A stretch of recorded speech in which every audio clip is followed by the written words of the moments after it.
professor both in the Yale College, teaching undergraduates, and also in the College of Law. But he was actually here just this semester at UVU and spoke to a group of faculty here. In fact, my book is signed.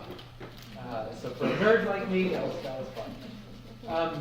But the real recommendation for this came from Sharon McMahon, the famous podcaster, who the host of Here's Where It Gets Interesting podcast. Sharon Says So, a famous Instagram handle. She came and spoke here at our Civic Educators Conference as our keynote. And she was asked the question, well, if you could recommend one book on the Constitution to all of us, all 5,000 of us here at the UCCU Center, what would it be? And this was her recommendation, this book. We can get into a little bit more why we think that's the case and whether we agree. In Amar's words, the purpose of the book is to show how various, widely scattered New Worlders first became Americans and then continue to debate and refine about what being American meant. So in particular, he focuses, in particular importance for what our discussion is for today, Amar focuses on the role of words and language, and the ways that Americans both have shaped those documents, right, through our constitutional practice, through the process of the revolution, through the process of state constitutions, and leading to the convention and the ratification process, but also how those words have shaped us. So this reciprocal relationship between our own words and documents and how those words and documents shape us as a people, and how we continue to shape those over time. One passage that particularly stood out to me in this vein comes from page 194. Speaking of the Constitution, right, some of our, perhaps our most, at least one of our two most defining set of words that have helped shape us. And he makes the case, he says, as human instruments go, the Constitution had an impressive inner logic, coherence, and systematicity to it. So he sees it as a brilliant, logical, rational document. But that's not necessarily, he argues, because of a particular genius founder or author. He says it grew as it did out of a rich, mature, continent-wide constitutional conversation that had occurred between 1776 and 1787. In other words, one of the questions I think that we need to get to is, what is our role here? What was the American people's role? What are the various founders' roles? What are the roles of our words that have shaped us? And how do we shape those? And we'll get into the contentious question about who's the true founder of the Constitution. Right? I hope there's some disagreement on that one, because I know some of us on stage have in fact, one professor I knew, I don't know if it's that passage or not, he said he threw the book across the room. He disagreed with it so much. Someone I really respect. So, I hope to encourage that kind of passion of fire and discussion as well. That's right. Watch out on the front rows. Glory, we're coming for you. So what I'll do, again, just briefly, I'll review the questions that we shared with all of you that will guide our discussion for today. I'll share them, and then we'll start with question 1. We'll address that question. You can raise your own questions related to that. And then, after a bit of time, we'll move to question 2, kind of work through systematically like that. Any questions before we get into it, Bill? Okay, all right. So here are the questions that we raised. How did early state constitutions and the Articles of Confederation lay the groundwork for the United States Constitution? And how did it inform the deliberations of the framers? We sometimes see our constitutional tradition beginning in 1787, right? And Amar argues that it begins much earlier than that. And he sees part of that process being these early state constitutions. What do we make of that? Is that correct? How do we teach that? Those kinds of things. 2, what were the most innovative features of the Constitution? Amar has a pretty interesting list of the things he thinks were unique and those that weren't, including some that in our normal civics classes we teach as being part of the genius of the Constitution. So is he right? How did it depart from previous attempts at Republican government and previous experiments with federal systems? 3rd, which delegates to the Constitutional Convention most deeply influenced the Constitution? This is kind of like the Luke Skywalker, Darth Vader question, right? Who is the true father here? And the big reveal. I want to get to that one. Fourth, in the ratification debates after the Constitution was passed, what were the principal complaints of anti-federalists, those who opposed ratification or had concerns, at least, about ratification? History is often written by the winners, right? So what do we make of these arguments of those who effectually lost in that debate? And how does Amar think that influenced the way the Constitution developed after that? Was there kind of a second win, as it were, for the anti-federalists when it came to the later parts of the Constitution? And finally, why did Federalists win ratification despite their electoral disadvantage going into the state ratifying conventions? If this really is supposed to be, an effort in constitutional government, not by accident and force, right, but by reason, was it really the case that they were able to persuade? Or are there other political reasons? What does that tell us about our own political times and our own political dialogue? I think would be a really interesting thing to get into as well. And finally, for each of these questions, I want to get to the so what. Right? We're trying to understand what Amar is saying here, but who cares? Or another way of putting it is, why did this matter so much? Why is it worth coming here to discuss today? What is its relevance for us and those we teach, for our families, and for our politics as well? So those are the questions. Before we jump into them, I'd like each of our panelists to please introduce themselves, and then we'll start with the first question. So maybe we'll just start here. Yeah. Cashlin, if you wouldn't mind, go down the line. My name is Cashlin English, and I'm the Quill Project Specialist at the Center for Constitutional Studies. I've been with the Center for 2 years. I started there during my undergrad, and I just finished that in May with a degree in philosophy and a minor in political science and constitutional studies. So I'm glad to be here. My name is Brad. My claim to fame here is I'm a former state legislator, and Alicia Tucker was one of my interns. She has since recovered and gone on to do great things. I am very pleased to be here today. I'm passionate about the Constitution. I got to say, I learned so much from, well, I wouldn't say reading, I listened to the book. So if I throw anything, I guess it'd have to be my phone. But anyway, I'm looking forward to this discussion. So I'm Alicia Tucker, and my title at the center is the Constitutional Literacy Fellow. And so I teach American Heritage here, and then also do other programming here and working with teachers. So, and I had several insights reading the book that were different than how I teach it, so I'm interested in talking more about it. Okay, well, why don't we, let's start with our first question. How did early state constitutions and the Articles of Confederation lay the groundwork for the United States Constitution and inform the deliberations of the founders? So, go to maybe Alicia first, if you wouldn't mind. Sure. Your thoughts on that, things that you found interesting or that you disagreed with, your take.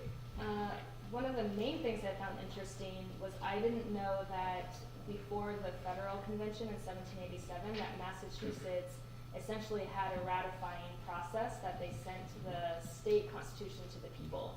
And so this, Massachusetts was already setting up that model, and so it wasn't a new idea to the states after this federal constitution came to bring the idea of bringing it to the people. So that was a new insight for me. So thank you. Brad? One of the things that fascinates me is, as I read this book, or listen to it in general, is I see this kind of action, if you will, going on today with state legislatures. They're always looking at each other. Okay, hey, what did Nevada do? Oh, I see Montana did this. Should we do something like that here? This happens all the time. And to see that we had this laboratories of democracy before there even was a federal constitution, and you can see different states try different things, and they're all able to come to the federal convention with their own ideas and really become the crucible for burning away the bad ideas and going with what they all agreed upon. So to me, they had experience in what it meant to craft a constitution coming into it, and I think that made the document all that much better. I think when reading about it, the quote that stuck out most specifically on page 153 in the beginning, he says, "A whole government of our own choice, managed by persons whom we love, revere, and can confide in, who has charms in which these men will fight." So like that was what it means. He said state constitutions were sprouting up like daffodils up and down, right? So they build on each other. They spiral as they go, and that's what's important. We see this happen later too, that this groundwork then becomes the model that we see in constitutions in the 1800s and 1900s and later too. So what started first, we've used for the last 200 years as a model as well. So it's interesting to see that he calls that out as this absolute independence that they first gained, that we then attribute as like a legacy in America that we be able to continue. So. Thank you. Your thoughts on the role of state constitutions? What surprised you? What do you think was interesting?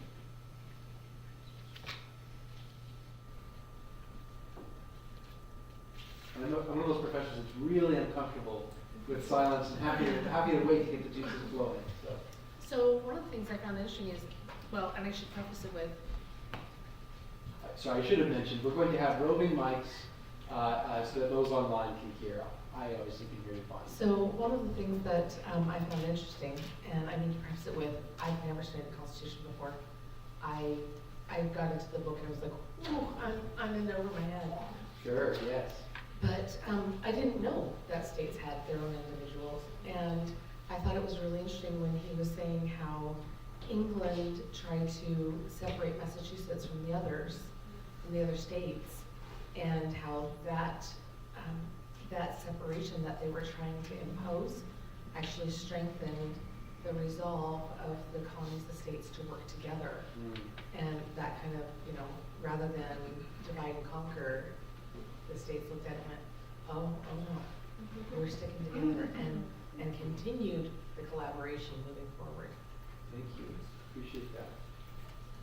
Please, and if you would mind introducing yourself, just briefly. Yes, please.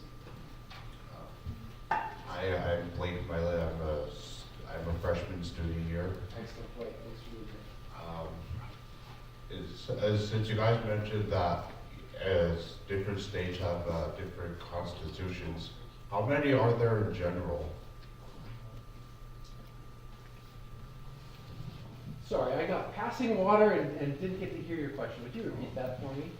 Since you guys said that different states have different constitutions, how many are there like in general? So Dr. Nicholas Cole, who is one of the most renowned state constitutional scholars in the world, claims that there's somewhere around 35 constitutions. Some failed, some current, and then some that have just kind of disappeared and were never ratified. So more than just the 50 states plus the federal one that you think. There's a lot of constitutions that we have.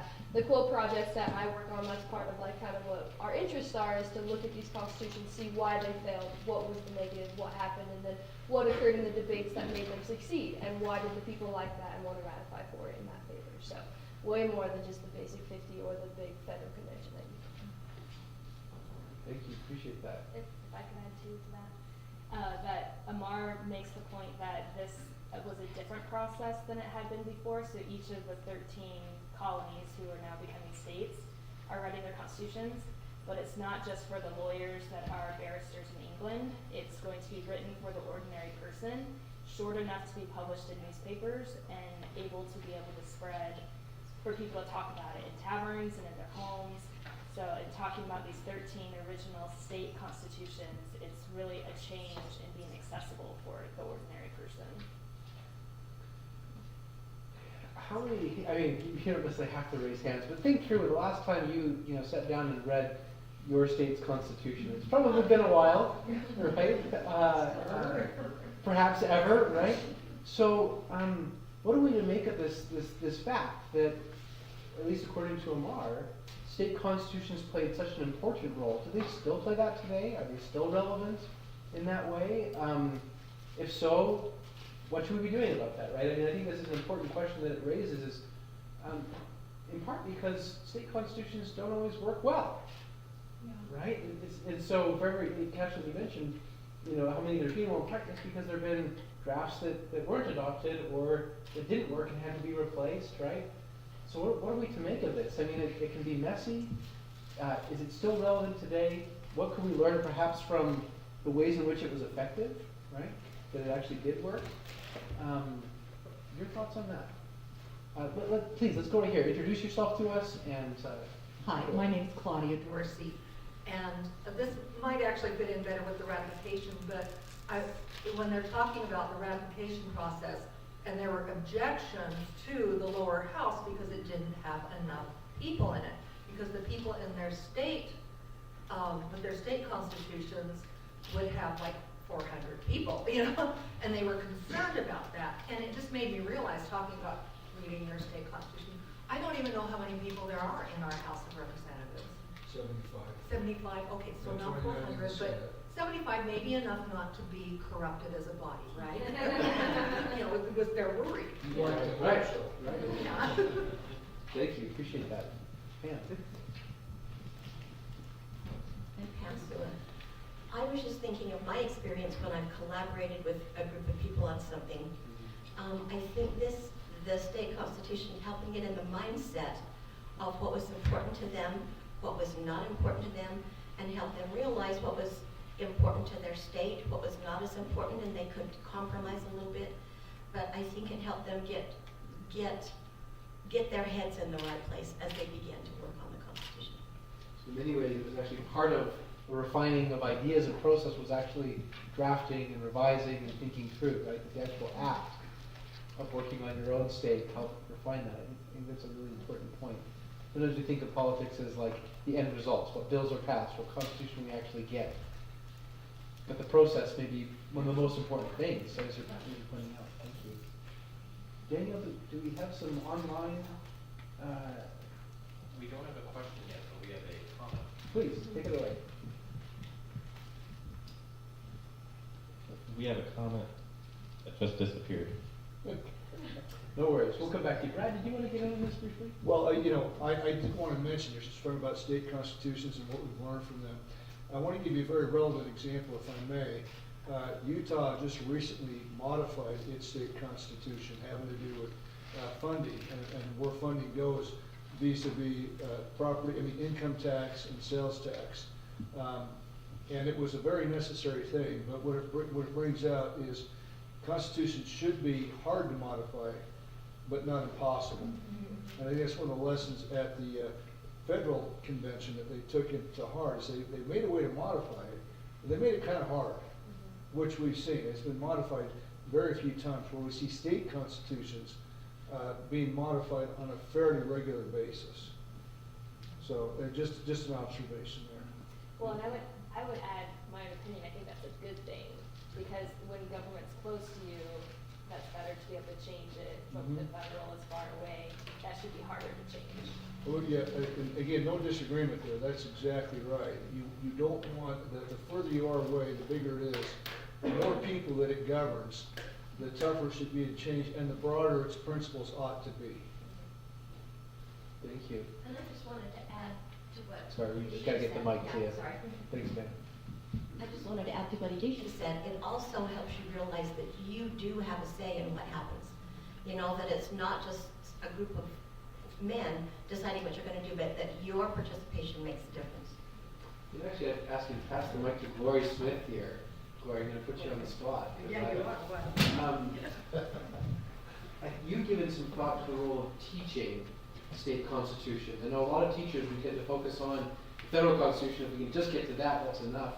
Talk about the role of a state constitution. Why you think it's important, today. Well, I have to admit, after teaching government in high school for many years, I never touched the state constitution.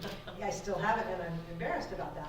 But at the levels, 8th grade and 4th grade, when they're teaching their state, and I think that's true in every state, like in Utah, definitely, Utah studies, I think they really should focus on those constitutions, and I just help them see the difference. It seems like, I don't know that there's very many state constitutions that could be printed in a newspaper. Well, the New York Times is pretty thick, but it doesn't mean anyone would actually read it. Because there are a lot more details. And maybe that's, like the difference in amending them, maybe that's important. We need more details at the state level because it's closer to the people. But even just helping students see that we've got this big, broad overview, federal constitution, and a state constitution gets down a little bit down dirty, a little more details. Right. And that's important. But why? Why is it important? You know, just something to ask children and young adults that's an important thing. But why is it important? Why do we do it that way? And should we? Thank you, I appreciate that. And Gloria and I are old friends, so I know she'll forgive me for putting her on the spot. Thank you. Well, any other thoughts before we move on to our next question? Daniel, please. Our very own, the center's Matthew Brockton is tuning in, and he offers a comment that's related to some of what we've been talking about already. He says, Alicia makes a great point about founding era constitutions being accessible to the people, so that enforcing our constitutions, not just a task for lawyers, but for citizens. And just building off that, I would add that that lays a certain burden on us as citizens, right? And maybe is there something to say about the duties we have toward paying attention to our constitutions at the state level, at the federal level, and not just leaving that to the lawyers? Thank you. Dr. Lewis. Verlin Lewis, I'm a professor here at the Center for Constitutional Studies. Maybe just before we leave this first question, I want to say one thing that gets to this question of causality, which I think was in your question. That Amar, I think, makes an argument here in the part that we read about the importance of the state constitutions, which I agree with. But I think maybe he goes a bit too far in saying that the national constitution was almost an inevitable product of the constitutional conversation that was happening before that point. So he even goes as far to use this metaphor of algebra, solve for x, right? So if you've got these other variables in place, well, it was obvious that the framers in Philadelphia were going to come up with x in the summer of 1787. I'm not as convinced as Amar about that. I think there is something special about the American Constitution. And I think what he says in chapters 4 and 5 about how the national constitution was in some ways an inevitable byproduct of the state constitutions is refuted by what he says in chapter 6 about the ratification process.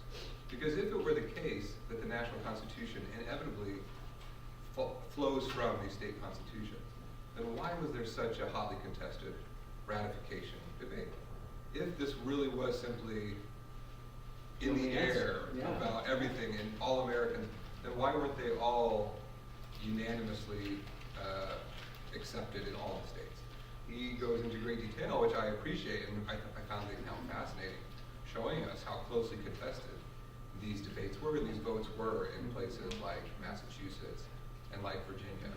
So if there had been a different set of delegates in Philadelphia, I think we would have had a different product. And I think that's shown to some extent by the contentiousness of the ratification debates. Just wanted to throw that in. No, absolutely. And doesn't others also pick up on this kind of tension between saying this is a very kind of algebraic, this is really the, or even Euclidean is one of the only potential solutions that we can come up with? Did you have a comment over here? Well, I agree with him. Yeah, and tell us why. Well, it wasn't bad. I think Or that means you disagree with a Yale law professor, so let's hear your take. that's great. High school teacher, here we go. Yeah, right. One for the high school teachers. No, I agree with that same. I think certain parts were overplayed a little bit, and as I kept them reflect on that, really, I think Omar's trying to do is really to challenge what we kind of grew up with, what we kind of, like the narrative, the old narrative we kind of accept and all that kind of stuff.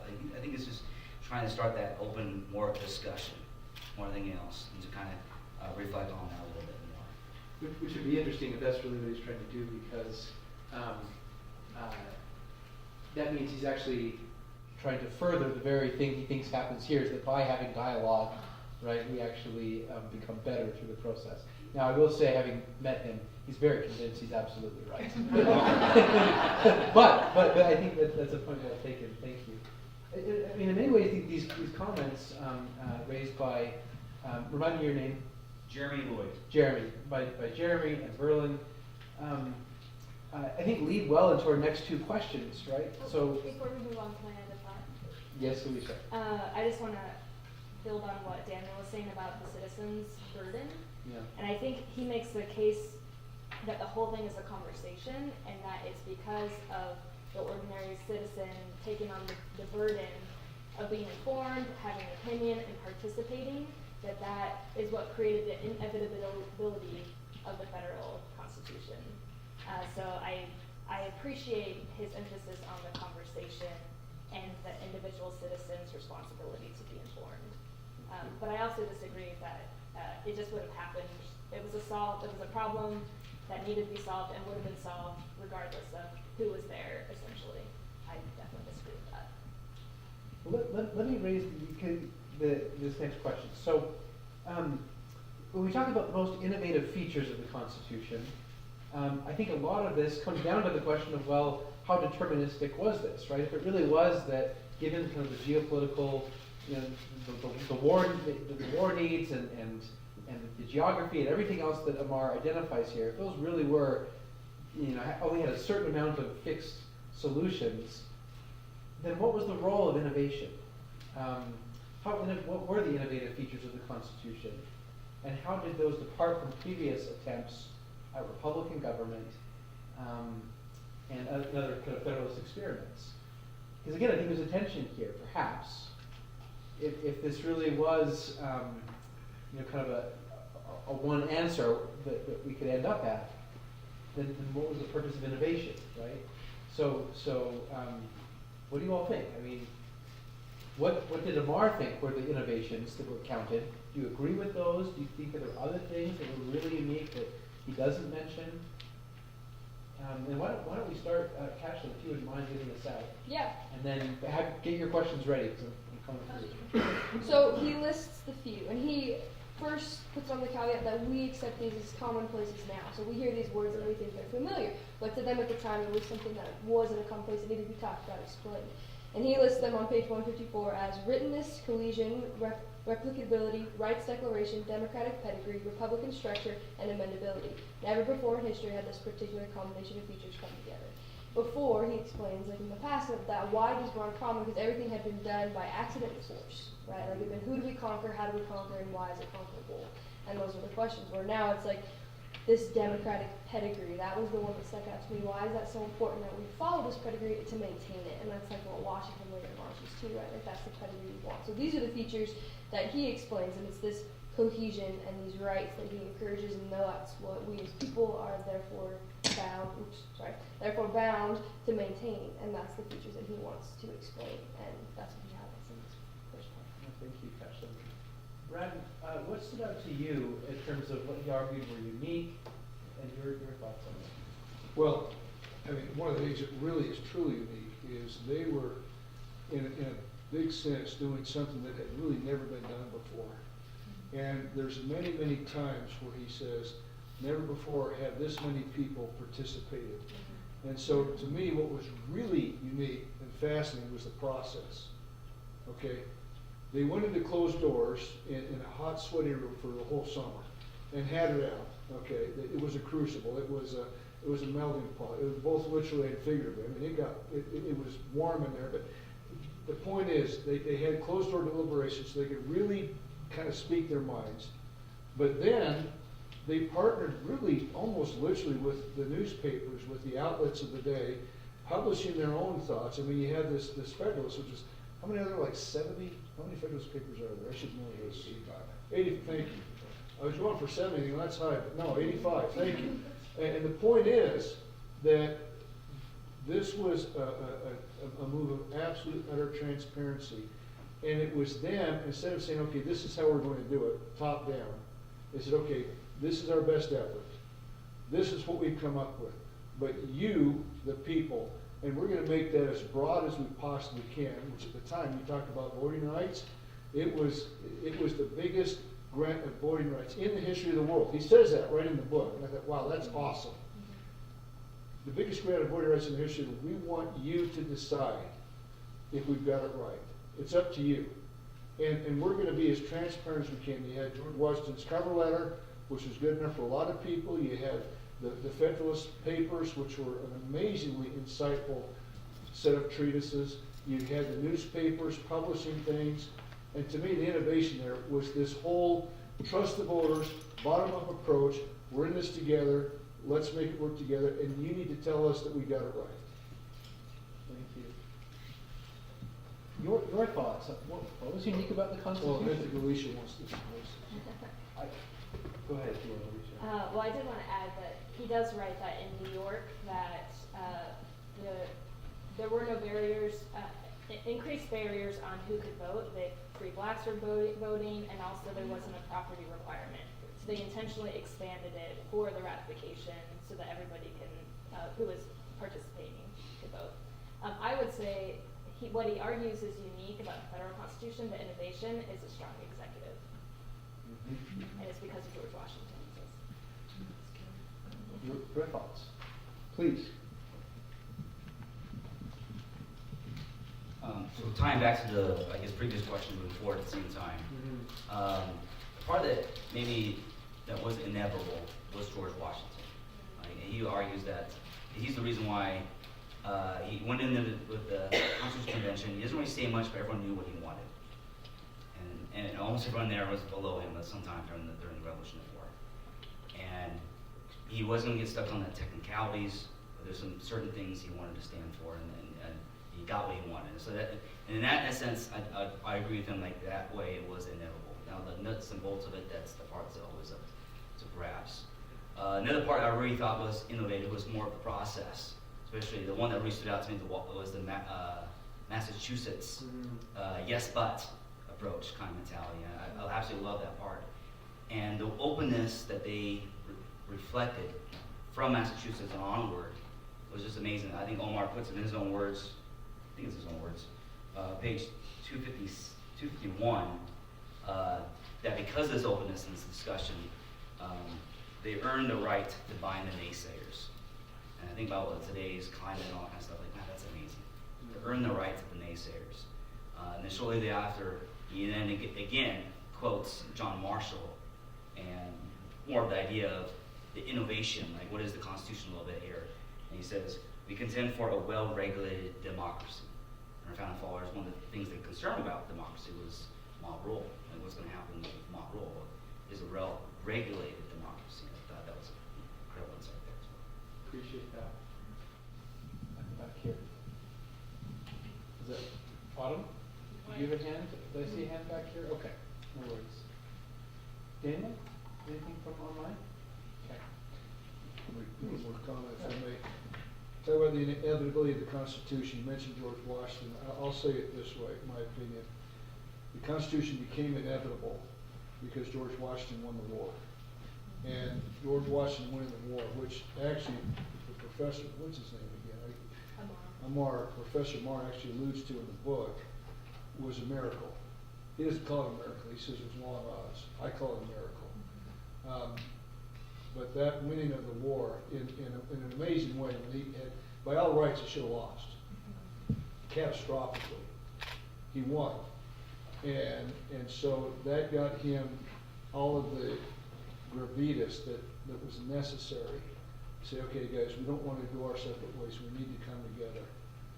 That's why it became inevitable. Now, the shape of it, yeah, obviously very much up for debate. But the fact that there would be a constitution could not have happened if George Washington hadn't won the war. So, hey, please, Captain. So just to build on that, he talks about this was something that was needed. Everything's been built on a person, right? That was binding. So whether it be Washington, whether it be king or monarch, whatever was binding before, well now they needed a text. They needed something on paper. And it was this intercolonial, he calls it an intercolonial network of a standing body, now of texts, not of humans. And that was the important factor now. It's like we have this love for Washington and this revere for Washington, but we need something more because he doesn't last forever. This text can last forever. So, please, go ahead. So in addition to Washington winning the war and the importance of everyone's love and reverence toward him, I feel like Amar made the point that it built by the fact that he retired and he came out of retirement to do it. I think that made it much stronger. Like he wanted to be retired, he wanted to be done, but he came back to do this important thing because he knew he was needed. And I think that built the strength of him a lot more and the importance of George Washington. And I had heard about that before, but I feel like Amar put it very well and explained that, kind of stressed that a couple different times. Thank you. And that was a careful decision by Washington. Yeah. Because he was retiring in the tradition of Cincinnatus, and for him to come back into the public life, it was undoing his gesture of retiring like Cincinnatus. So, I mean, we're really pulling towards Washington here. Let's get the question out there. Who's the real father of the Constitution? By way of preface, I think it's interesting that Amar, in some ways, talks about how, in prefacing his discussion of Madison, right? So this is Madison, Wilson, and Washington as potential ones, but he also raises America as a potential true father or framer in some ways. So he says, to say that America, more than say James Madison, wrote the Constitution is to speak metaphorically, but what does this metaphor aim to capture? Right? So he's pointing towards the people and their role in this as well. So we kind of have 4 contenders on the table, and the question I want to put out there for everyone is, which one's correct? And I hope we disagree. Who's missing from the list that perhaps ought to be included? And then kind of as a final thought, why does it matter who we see, or does it matter who we see as the father or framer or principal guide? Does that change the way we think about the Constitution in important ways, if there is one? So why don't we go ahead and start, Alicia, and I'm just going to ask Alicia, and we'll go to the audience, then I'll jump to Brad, and perhaps we'll kind of go back and forth, if that's okay. Well, What's the answer? I'll give you my opinion. So I was really surprised with, for one, he says that Washington is the father of the country. He should also be called the father of the Constitution. I don't really argue with that, but he says Madison should not be considered the father of the Constitution because his original ideas didn't end up in the Constitution. And he also says that the reason why we think that he is the father of the Constitution is because he took really good notes, and in his retirement, he rewrote his notes according to his memory to make him look really important, is what he said. And so I was really surprised that he was saying that. And so, but he's trying to change our narrative of saying that Madison is the father. And I thought that, well, we also call him the architect of the Constitution. He also, when he was here, he said that Madison was short. Nobody listens to short people. And so Madison... Alicia and I really disagree with that. but we know that Madison is, he wasn't he did his homework really well, and he gave his ideas to other people to be the spokesperson to advocate for them. So he was really like a behind-the-scenes kind of thinker and a collaborator. And so I just thought that for Amar, who is a Yale law professor, he also sets it up as the case against and the case for, so that's reflecting his legal thinking, that it has to be like one person whose ideas like dominated, but really Madison was good at facilitating and collaborating and getting people on board, which is why I think it's good to call him the architect. But for him to downplay that role, I think it's just missing how important it is to be somebody who's like the project manager and the collaborator and the idea generator to, even though maybe his original ideas of, he cites in the Virginia plan of proportional representation in both houses, like he didn't get his original idea, but he introduced that idea, and then to the body, they all decided, and then in the ratifying convention, so that idea was adopted. So just because his original idea wasn't adopted whole cloth, suddenly he's not the father of the Constitution because he's not the leader in that way. So I guess I just have a beef with his view of leadership and influence and impact, that it has to be one, amazing thinker that everybody just like bows to them and agrees, which is how he describes Washington. Right, yeah, it's interesting. But that Madison, I think, is more of a leader and more impactful than he gives him credit for. What do you all think? Was he right on Madison? Let's go right here.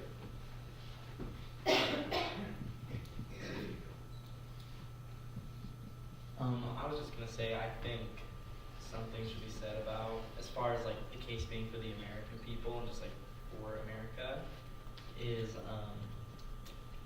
these ideas were, I don't know, the ideas of self-governed and like well-read and educated date back to the Puritans, and I think that's like, of course, you know, not the actual document was drawn up by them, but I think that the ideas and the basics were put into place then.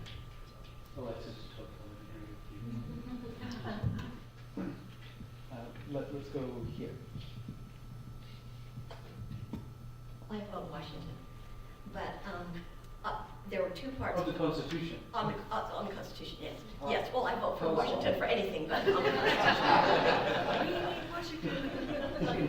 But he says in here that James Madison was very prolific and took copious notes, and we all heard about them. Washington's voice almost never appears. He did not speak because he did not need to.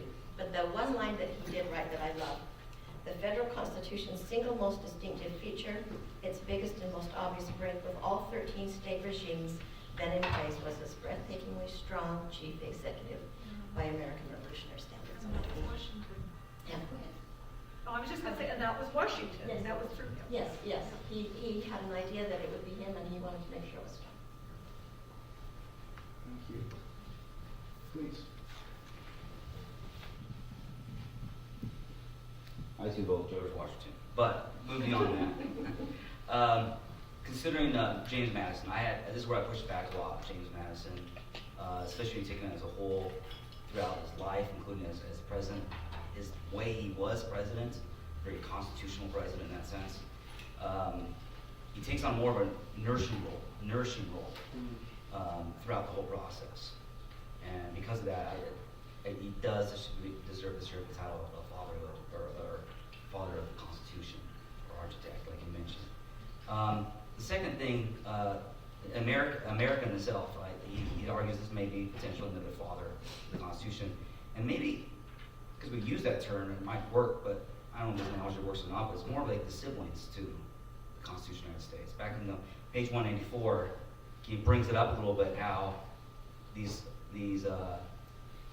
state constitutions feed off each other. And they go back and they influence one another, and eventually influence the Constitution to the best practices of state constitutions. But once the Constitution is ratified, they quickly go back and they also accept the best practices from the federal government that they've just approved of, ratified on. So I don't think about more of a parent figure in that one. I think more of a constant sibling in the sense of a relationship there. They're constantly working on each other, bettering one another. Interesting you use the word nourishing to describe Madison. On page 204, discussing Madison, in his against Madison, case against Madison section, Amar says, calls Madison the Constitution's best friend and guardian, but not its father. So make of that what we will. But thank you. I could add, I listened to an interview with him with the James Madison Fellowship Foundation talking about his book, and he said if Madison was struck by lightning, we would get the same Constitution. But if Washington was struck by lightning, we would be speaking Russian or the Queen's English. I did think it was interesting when he talked about if Franklin was struck by lightning, and just, it seems so appropriate, right? That was one of the footnotes, so anyway. So we have some votes for Washington as father of the Constitution. We have some concerns about Madison. Any James Wilson fans in the audience? Anyone willing to take the Wilson position? It's not my number one pick, but I have to acknowledge Godfather. Maybe, slightly. It's just important. It was interesting to me that he chose him over someone like Hamilton. That's who he picked to put in. Because for me, I'm a huge advocate for Hamilton. Well, give us a case for Hamilton here. So for Hamilton? He points out that Hamilton really was muted in a lot of ways. Right. The Hamilton plan looked a lot more like the British Empire. Yes. Made a republic. Yes. Right? My argument for Hamilton's plan was it was the only way that we moved away from the New Jersey plan and obtained the Virginia plan. And it had to be done because of Hamilton's speech. And Hamilton's speech was very electric in the fact that he did it with embellishment in order for the Constitution or the Convention to continue to accept the Virginia plan. So his acting was superb. So Hamilton needs to be given the credit for his actions there. And Hamilton then later in ratification obviously was much more important. But because they debated, like in the Quill Project, when you look at the record for days and days and days between the New Jersey plan and the Virginia plan, like it was spiraling. We were in this downward spiral, like they were not making any progress for almost 3 weeks.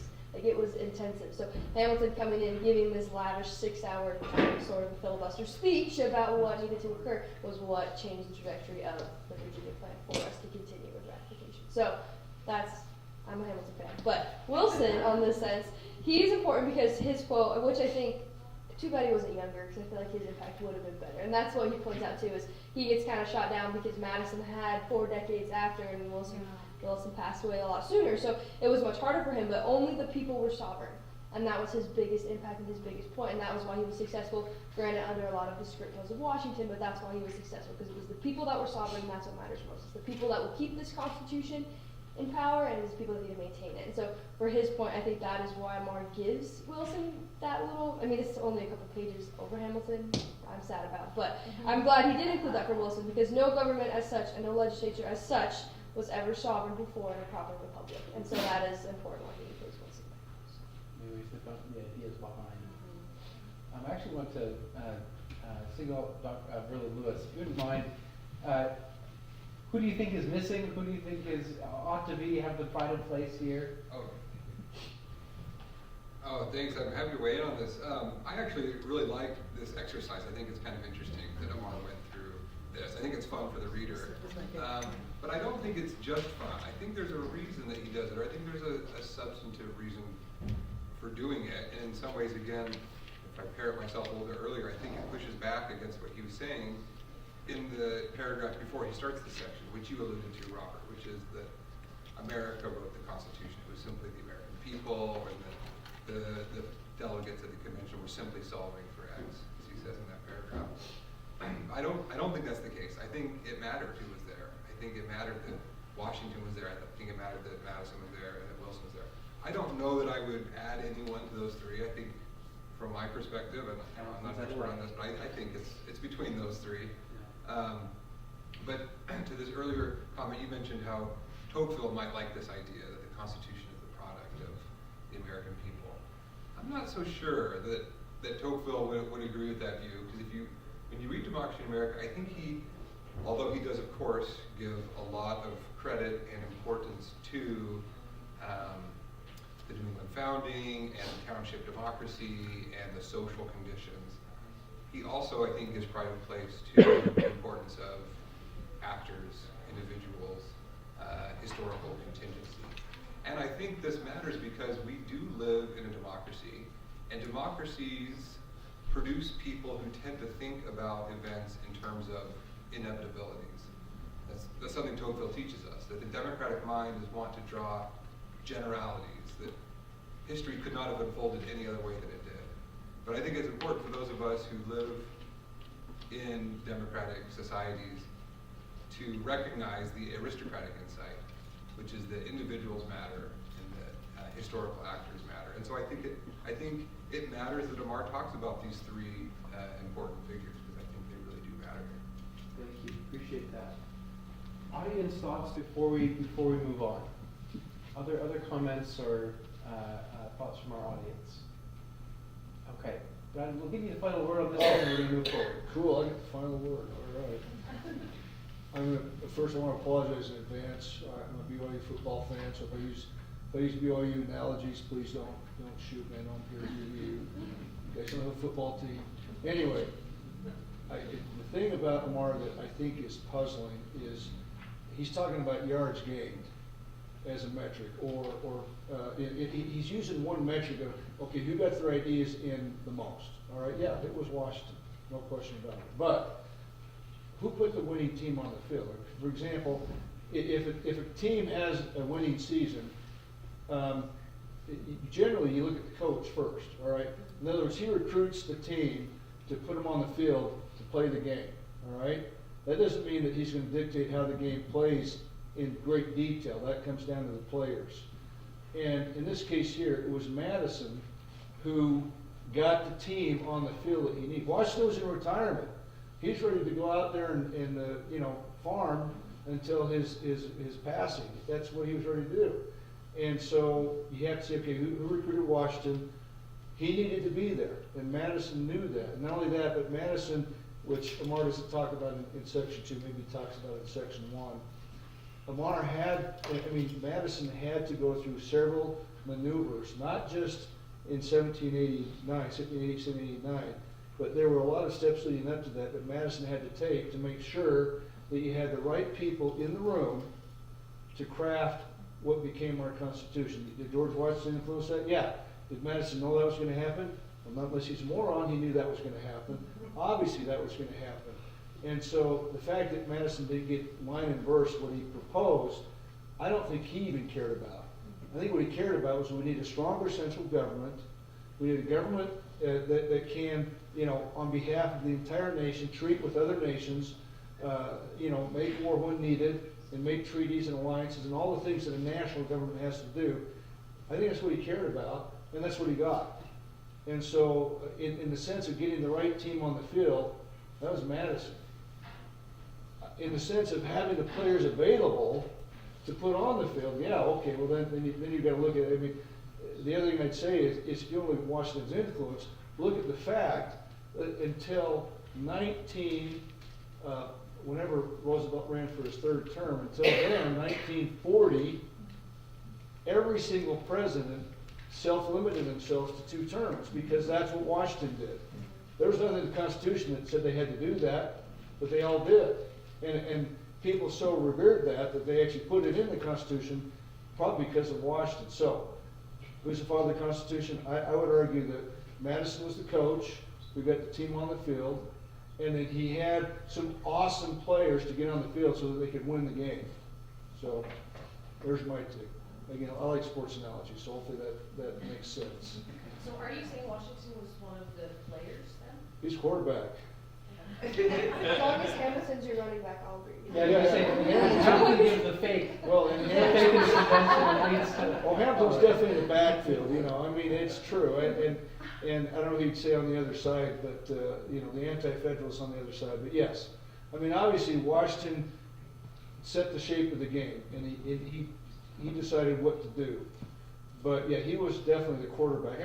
He was the president of the convention, so clearly he quarterbacked the team. Thank you, Fred. Rachel, and then please tell us who you are and where you're from. I'm Rachel. I work for the Center for Constitutional Studies as a lead fellow. Something that you said, Brad, that I really liked, you talked about having the right people in the room. And I just, as I've been sitting here listening, I think that Father of America is all the people in the room. And I think I disagree a little bit with does it matter who is there? I think the qualities that those people possess, having them, I think that mattered so that the Constitution could come to fruition. But do I think other people could have possessed those qualities and come to similar conclusions?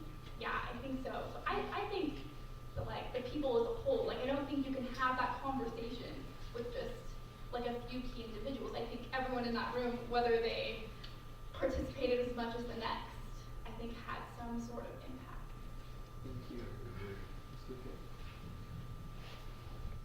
To your point, you can have a great quarterback, if you get a lousy offensive line, it won't matter.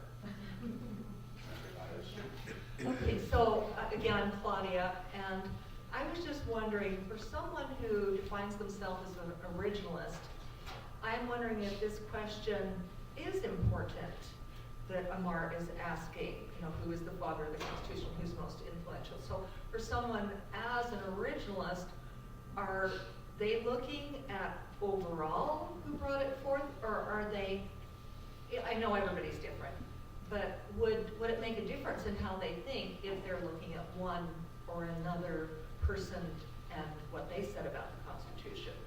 It's a great question. Thank you, Claudia. Did I see a hand over here at all? Did I miss anyone? Okay. Brandon, do you want to speak to this? Well, I have an answer. It's outside of Amar's writing. Hopefully it's okay. But if you're going to be an originalist, the best thoughts I heard is you don't look at the drafters. You don't look at what they said first. You look at the ratifiers. how did the ratifiers understand the Constitution? What did they perceive it as? Because they're the ones who actually empowered the Constitution to become the supreme law of the land. So the American people would be the choice. Right, well, the ratifiers would be all of the state conventions. Yes, the delegates. And there was some amazing debate in all those conventions, but if you want to look first, look there, because they did their due diligence. They picked through every line and verse of that Constitution. They had great opinions for and against, but that's the first place to look, is how did the ratifiers see it? You know, and again, then you have kind of a common touch point. Let's in the last 10 minutes that we have, let's combine the last two questions and talk about ratification.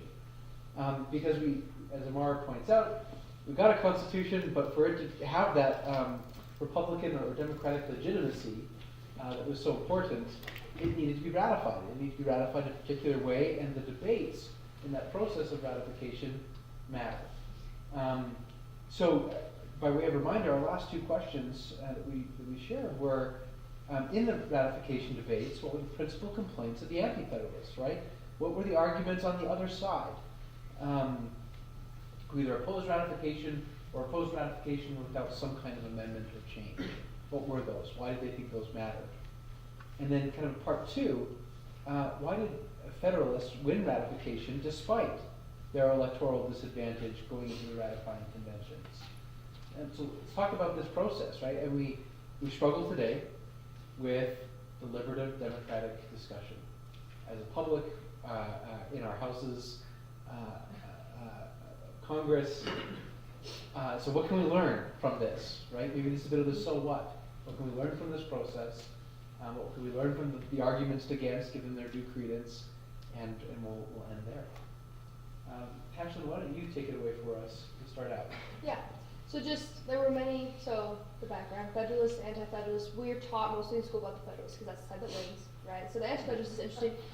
It's more important to talk about too because you learn more understanding the negatives. So we see this in articles like Brutus and the Federal Farmer and these different accounts that came later after in response to these Federalist papers. So that's like the baseline for it. So he talks about, and one of the most interesting debates and conversations, this is kind of where it ends with the last question too, is people wanting to withdraw later. Like, okay, let me have a conditional. Why is that improper? And he calls them out saying, no, that's not how this is going to work. So he says a formal condition of ratification was improper, is how he calls it. So, oh yeah, I want to do this, but if I don't like it, but if I don't like this. He says this indecisiveness that these anti-federalists have must be overcome in order for this to be a union that has cohesion. And that was one of the important arguments that Amar makes, and I think that's one that needs to be highlighted. Yes, these anti-federalist arguments are important, but cohesion is the most important. Like, we cannot be indecisive. You sign this because you want it, and that you are going to get amended. And so that was kind of like his conclusion that oh, that makes sense. Hit home, got it. Like, I felt like I could agree with Amar on that part at the end. Thank you. Daniel, do we have some online participation at all? Okay. Your thoughts, what were the role of these anti-federalist arguments? Why was it important that they were given credence? Your thoughts on this? Brad, why don't you jump in? I'm going to jump in. All right. The big argument, and New York probably posted it the loudest, was, where's the Bill of Rights? Where's our enumeration of rights? You talk in the Declaration of Independence about God-given rights and about how government's role is to protect those rights. Where are they? That was missing. And the positive thing about that was they had what could only be described as a gentleman's agreement that we'll put it in there. If it's not there, we'll put it in. And they did. I mean, they honored their agreement. They put it in there. But that was their major objection. The other one that I found fascinating, and this was made by Patrick Henry in the Virginia Ratified Convention, was this thing is too hard to amend. I mean, you've made this next to impossible to amend. And, they went back and forth on that. And honestly, just between you, me, and the gatepost, I think Patrick Henry was right. It's a little bit too scary to amend, and I think we should have made it a little easier for the states to push back. But that's a discussion for another day, which I'd love to have, by the way. But yes, those were the objections. It's too hard to amend. That's one I remember reading about specifically. And no Bill of Rights. We need to be very clear about what rights we're protecting here are. Thank you. comment here? Yeah, please. I'm still Lori. So I don't actually remember reading that as one of the major objections, that too hard to amend. I do remember that, and that would be an interesting discussion. And I would love to have it too. But the other thing was about the size of the lower house. That was a major complaint. But what I love about this, and like you said, like why did it, the second question was, how is it that the Federals came out on top given their uneven, it didn't look like they could. It's the conversation. And I think this is the big so what for this whole section, if not the whole book. I haven't read the whole book, so I guess I don't know. But the idea that they had such great conversations, and we can call them debates, but they were very apparently kind and gentle debates. I imagine people were yelling sometimes, but they listened to each other. They actually conversed, and people changed their minds, or said, even going back to whether or not Madison was the father of the Constitution, like he put out this, and this is what I really want, and I think it's really important, and I really think we should have proportional in both houses. Okay, we didn't. Well, that's okay. I'll sign it anyway. I think that's amazing, and I think that's what we need to learn on every level in our society. Relearn again. It's like everyone needs to hear that, and I don't know how we're going to get them to, but that's to me the really important thing, the conversation, and I'm so proud of that. Thank you. Let's go to Pam here over the hand, and then to Berlin, and then, did I see a hand back here as well? Okay. So let's go to Pam first. Sorry. Oh, you didn't? I'm so sorry. Excellent. Go here. You got it. Thank you. I really enjoyed how he went back to Alexander Hamilton's 85 essay. It was just the last part. The Federalists deserve to win because they actually had a plan. Everyone else just really, everyone else they can nitpick. And so, if you think about these debates, they dominated these debates because they came prepared. It's kind of like J.D. Madison a little bit, right? They came prepared, so they're able to hold back a little bit. They're able to open up for open discussion because they actually had a path. They actually had a plan how this was going to turn out. Everyone else just could nitpick and they couldn't organize. And I think that's a huge benefit right there for the ratification aspect. Thank you. Really. Did I see a hand in here? I just wanted to echo what Gloria was saying. I really liked this book, and I thought it was excellent, this part that we read, for exactly the reason that Gloria pointed out. This is the big so what. The fact that Amar emphasizes the conversations, the back and forth, the ideas, the words, right? So the title of the book is The Words That Made Us. It's not the economic relations that made us, right? This isn't Charles Beer. This isn't, a story about class or people just pursuing their interests. This is a story about ideas, and ideas actually matter. Ideas are powerful, and the words that they exchange matter. And I, like Lori and like you, was struck by the contrast between Amar's description of what's happening here in the ratification debates in 1787 and 88 and our own politics today, which seems to be devoid of good faith conversation and back and forth. And I love that he quoted from the first Federalist paper from Hamilton on page 228, when Hamilton writes, "It seems to have been reserved to the people of this country, by their conduct and example, to decide the important question, whether societies of men are really capable or not of establishing good government from reflection and choice, or whether they are forever destined to depend for their political constitutions on accident and force." That was written in 1787, but I think we could say the same thing today in 2023. Americans today are still answering this question. It seems up to us to determine whether or not this is really possible. And I worry in our contemporary political discourse, there's too many people who are giving up on reflection and choice and saying, well, the time for a conversation is over. Now all we have is brute force, right? Do you know what time it is? It's time to just stop with all the conversation. I hear way too much of that in our political discourse. Somehow we have to get back to the idea that we can talk to each other, that we can converse with one another, that we can deliberate and persuade. Otherwise, we can't have a republic. You're here. Thank you. Did I see it? Okay. Please, Claudia. Okay, I just want to point you to page 251 because I think that's the best page. Talks about Nathaniel Barrow's convention, conversation, conversion. And then he gives on there several quotes from the anti-federalists who had lost, and then they say things like, I'm going to, as I go back to my people, I'm going to support the Constitution as cheerfully and heartily as though I voted for the other side of the question. Another one, I'm going to go home and infuse a spirit of harmony and love among the people. Amazing. It is amazing. Yeah, I think these are good notes for us to end on.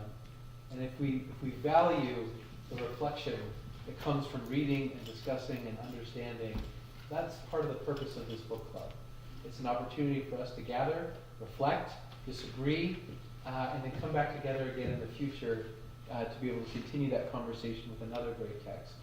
So I hope that you will all join us again on February 22nd as we discuss Dr. Lewis's book, The Myth of Left and Right. Please join me in thanking all those who went into making this event happen.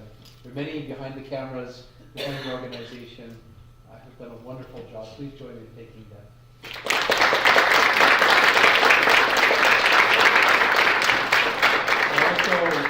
I also just want to thank our panelists who have taken time to prepare and share their thoughts and insights, and thank you for being here. So please join us again, and we look forward to seeing you then.